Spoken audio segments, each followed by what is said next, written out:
Bismillahirrahmanirrahim. Assalamualaikum warahmatullahi wabarakatuh. Halo semuanya.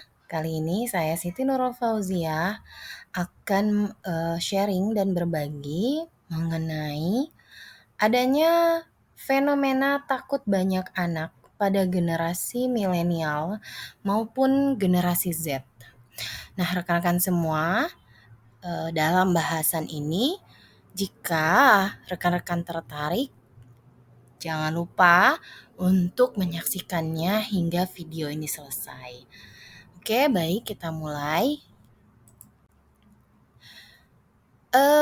Satu anak, dua anak, atau bahkan child free bagi gen milenial dan gen Z itu apakah betul menjadi sebuah pilihan ya daripada memiliki banyak anak ya.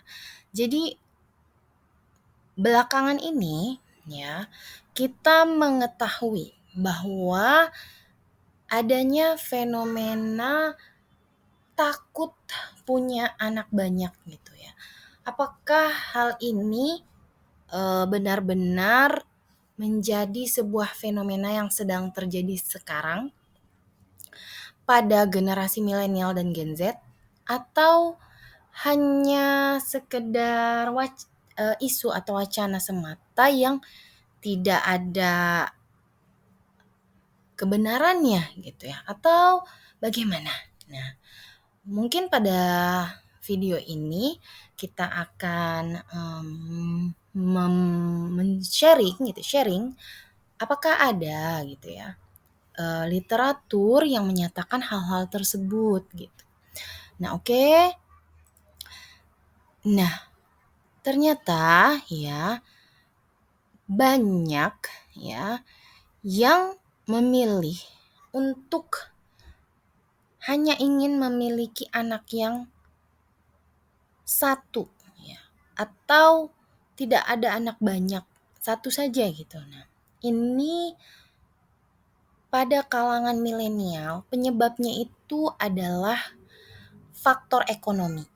Kemudian luka saat pengasuhan di masa lalu, pengalaman tumbuh kembang, kesehatan mental, dan pemikiran akan besarnya tanggung jawab sebagai orang tua saat memiliki anak yang banyak.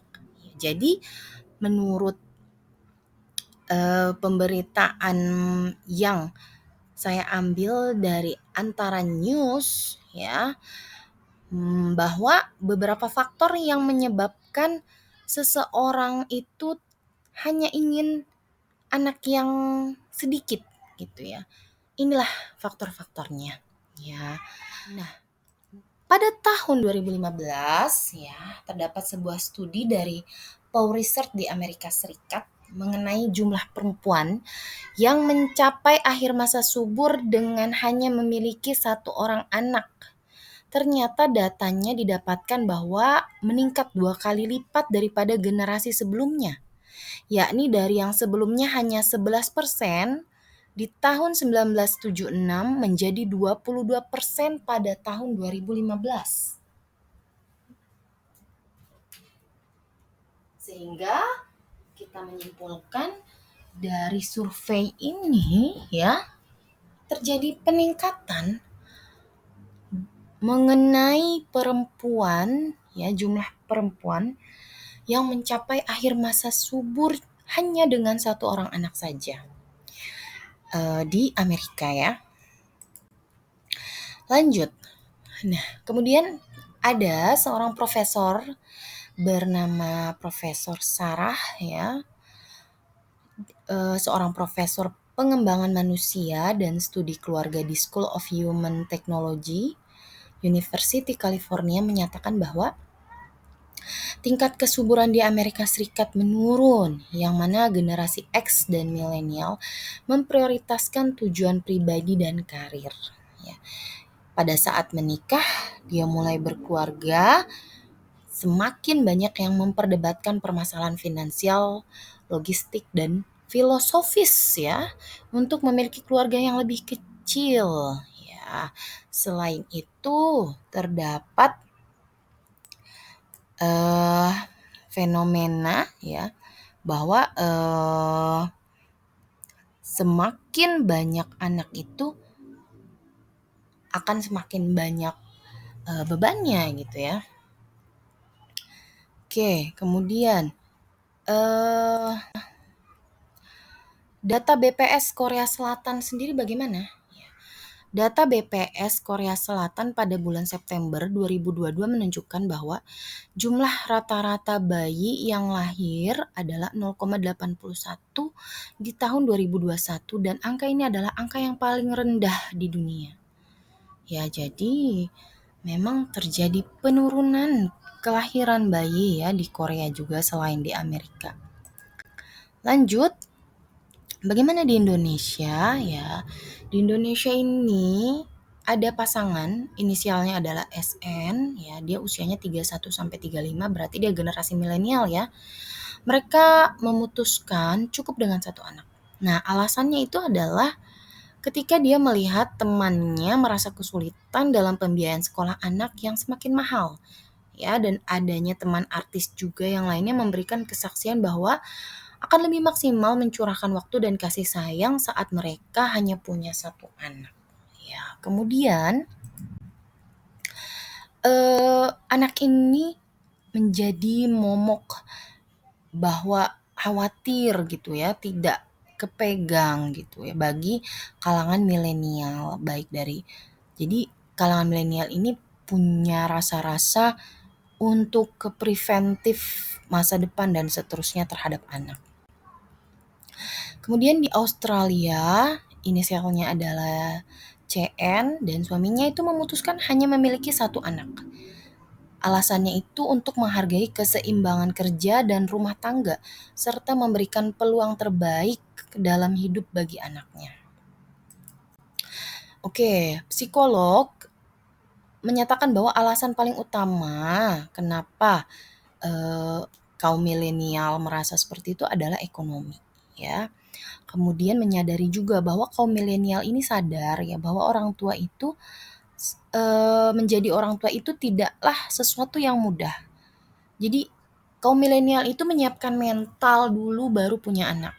Sehingga menurut mereka yang memutuskan hal tersebut ya anak-anak itu akan lebih teratur dari segi finansial maupun emosional.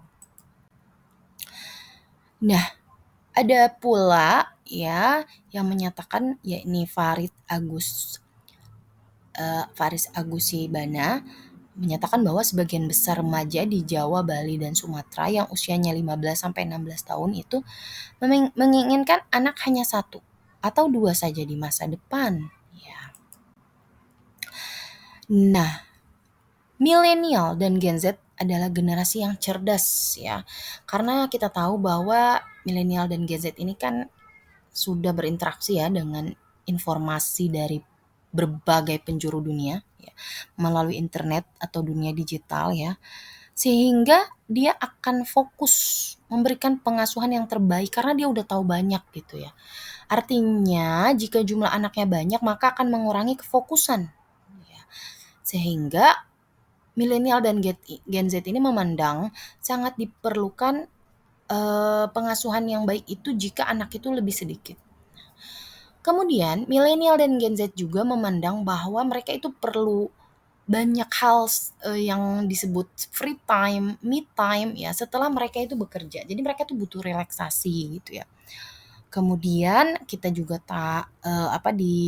diberi tahu bahwa milenial dan Gen Z ini memiliki karakter yang mudah stres, yang beranggapan akan kebutuhan relaksasi maksud saya. Jadi karena mudah stres mereka juga butuh rileks gitu ya. Nah, kedua generasi ini juga beranggapan bahwa anak itu bukanlah investasi mereka di masa tua ya.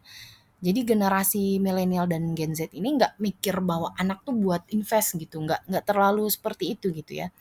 Sehingga anak yang dilahirkan itu harus dibekali dengan banyak hal yang disebut skill yang tidak melulu kuantitas, tapi lebih ke arah kualitas gitu ya.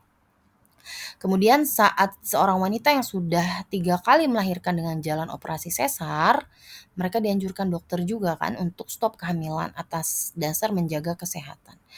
Nah ini hal-hal ini ya sebenarnya menjadi pemicu bahwa berkeluarga itu cukup dengan 1 atau 2 anak. Rasa khawatir terhadap keberlangsungan finansial atau ekonomi ini pernah terjadi juga di Jepang ya. Di Jepang terjadi fenomena pada sebagian wanita yang ingin mempertahankan kemampuan ekonominya, bahkan mereka itu nggak mau menikah gitu ya, sebagian yang seperti itu ya. Nah ini pernah diteliti oleh seseorang yang bernama Tsutsita dan kawan-kawan bahwa wanita dengan latar belakang pendidikan yang tinggi itu ya akan sangat mempengaruhi keputusannya untuk menunda bahkan tidak menikah. Ya. Salah satu sebabnya adalah Womenomics yang menuntut wanita Jepang itu setara dengan pria dalam hal pendidikan maupun dunia kerja. Kemudian terdapat sebuah penelitian di mana generasi Z juga ya, selain dia memilih untuk hanya sedikit anak satu atau dua, ternyata juga ada mereka yang sampai berpikir bahwa ya udah kita child free aja gitu ya. Dan ini sebesar 41,3% responden memilih pro terhadap fenomen tersebut menurut penelitian Rindu Fajar Islami ya. Dengan sisanya tidak atau kontra gitu ya. Nah, sebenarnya kalau kita mau menelaah apa sih alasan mereka yang pro terhadap child free ini, ternyata mereka itu punya anggapan yang pertama, menurut mereka itu merupakan hak setiap orang dan konsekuensi terhadap tanggung jawab orang tersebut ya. Yang kedua memiliki alasan yang masuk akal menurut mereka ya. Yang ketiga banyak orang tua yang belum siap memiliki anak, baik dari segi kesiapan mendidik, finansial, dan sebagainya. Oleh karena itu, hal ini dapat menyebabkan berkurangnya keharmonisan dan kesejahteraan. Yang keempat, mereka merasa bahwa memiliki anak bukanlah suatu kewajiban. Yang kelima, karena tidak semua pasangan bisa memiliki anak. Yang keenam, karena saat ini banyak anak yang menjadi sasaran kemarahan, kegagalan, dan kekecewaan orang tuanya. Dan yang ketujuh, beberapa orang tua melihat anaknya sebagai bentuk investasi jangka panjang. Ini menurut penelitiannya ya. Sedangkan yang kontranya itu yang pertama, mereka tidak setuju ya dengan child free karena satu menghilangkan kodrat perempuan. Ya seperti menyusui, persoalan itu udah kodratnya perempuan, gak mungkin kita putus gitu ya kodrat itu. Yang kedua adalah child free ini akan memutus rantai generasi. Kalau misalnya nggak ada anak gimana gitu ya. Terus yang ketiga karena anak merupakan anugerah Tuhan, sumber kebahagiaan dan ya seseorang itu akan merasa anak itu adalah anugerah gitu ya intinya. Dan yang keempat karena tidak sesuai juga dengan standar Indonesia. Bertentangan dengan hukum agama juga, adat istiadat juga. Yang kelima, karena kalau tidak ada faktor yang berbahaya, misalnya nggak ada bahaya buat ibu itu untuk punya anak atau si anak juga aman-aman aja dilahirkan, baik segi kesehatan maupun psikologi, maka pilihan child free itu seperti egois gitu ya. Dan yang keenam, karena memiliki anak merupakan kodrat manusia baik dari segi sosial ya, memiliki anak penting karena kita tidak bisa hidup sendirian. Baik itu adalah beberapa literatur yang saya dapatkan mengenai fenomena keinginan, kecenderungan generasi milenial dan Gen Z, apakah dia memilih satu anak, dua anak, banyak anak, atau justru child free ya. Itu semua adalah pilihan bagi generasi-generasi X maupun Gen Z ya. Yang semua itu harus menurut saya harus disikapi dengan bijak ya. Apakah Anda memilih satu anak, dua anak, atau lebih banyak anak, atau justru child free? Itu silahkan dijawab di kolom komentar dengan alasan masing-masing. Ya, mudah-mudahan apapun yang rekan-rekan semua pilih ya, itu sudah betul-betul dipertimbangkan ya semuanya. Jadi tidak ada pihak yang dirugikan. Sampai sini saya mohon maaf jika ada yang salah, mohon koreksinya ya. Jangan lupa subscribe video ini, channel saya ini, videonya juga di-share sebanyak-banyaknya. Thank you very much. Sehat-sehat selalu. Assalamualaikum warahmatullahi wabarakatuh. Dadah.